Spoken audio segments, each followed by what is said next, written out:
Hi everyone. Just thought I'd do the second part of my review for the test that's on Friday. I sent an email to some people that still haven't contacted me regarding what time they're going to write. So please contact me today before it's too late, because you won't be able to access the test without a time slot. So I'd like to talk about a little bit about Jared Diamond. He talked about some collapses of civilizations in the past because of a variety of different things. But one of the key things is the mismanagement of resources. Um, Things like the Greenland Norris, who cut down all the trees, and as a result, the soil washed away. Then they didn't have any trees to build anything or ships and so on, and that led to a lot of stress upon their population.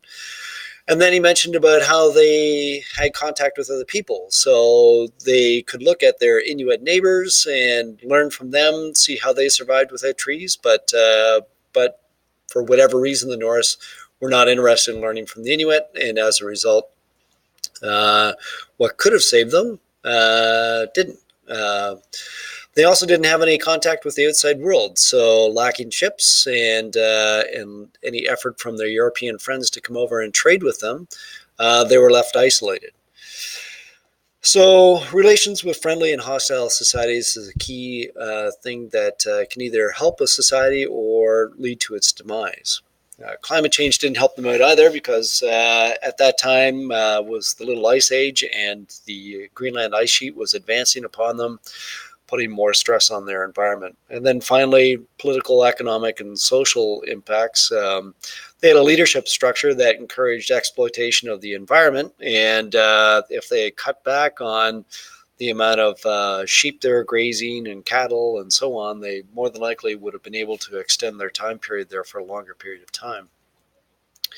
So, if we take a look at other societies around the world, for instance, you might be hearing on the news about Venezuela. And Venezuela has a very corrupt government system. You know, it's been labeled as socialist, but it's more of a dictatorship.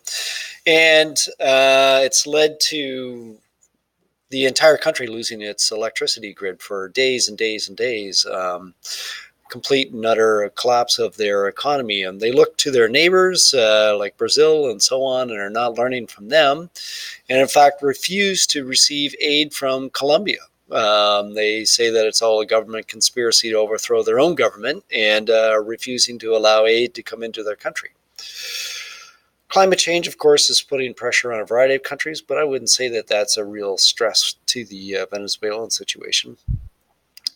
But anyhow, Jared has a lot of really great tips to look at for how societies collapse. And he also talks about why societies don't avoid this type of collapse.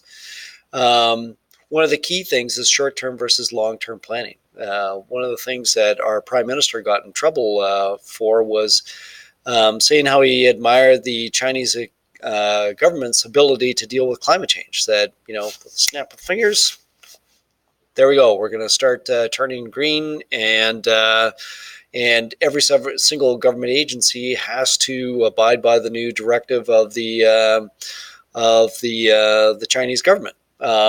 Whereas in a democracy, quite often politicians are looking at a short-term sort of situation, and solving climate change is more of a long-term problem, and therefore quite often very little gets done. And that's what's happened over the last several decades. As politicians look at carbon taxes as being something that would be a lot of short-term pain, and not seeing a lot of gain over the long term, so they just have been avoiding it. The other thing is making good decisions in the past usually followed a predictable pattern, and that predictable pattern may not work to solve the problem that is new. So, for instance, with climate change, the clear thing is that, look, a carbon-based society is just not working out for this planet, and we need to rethink things. And it's difficult to go, all right, we want to change just about every single aspect of our society over to a non-carbon-based society. Places like Sweden and Iceland have already done this, but for most countries, it's just not something they've been considering. So, just a reminder that you want to be able to do this matching exercise. These are the key ones that I want you to know. You should know the general event, what happened, and so hint, hint, nudge, nudge. The matching exercise on the test is probably going to follow that type of format. When it comes to invasive alien species, there's a lot of content to that slideshow, and Nope, there we are. And so a few basics. First of all, there's a difference between invasive and alien species. So alien is something that's been brought to a new area, and it should normally be there. Whereas invasive, it could be something that's natural to the area, but because now it lacks predators, its population has exploded. So, for instance, white-tailed deer in the Niagara region have become a real invasive issue, even though they're natural to this area. When it becomes an invasive alien species is when it's been introduced to the area and it's spreading like wildfire. So typically what happens with an invasive alien species, or IAS, you've got something that lacks predators, and so it gets to spread all over the place. And the cane toad in Australia is a classic example of that. And when it comes to the cane toad, we could talk about its pathway and vector. In that pathway is the ship that brought, or ships bring things to Australia. The vector would be the specific ship that brought that ship to, or that invasive alien species to Australia.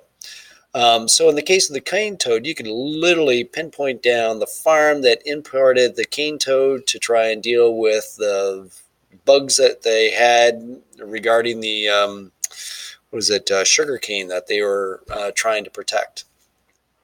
Whereas the pathway would be in general, I'm not sure how they brought the cane toad there, whether they flew them in or brought the ship in, but that's the general pathway.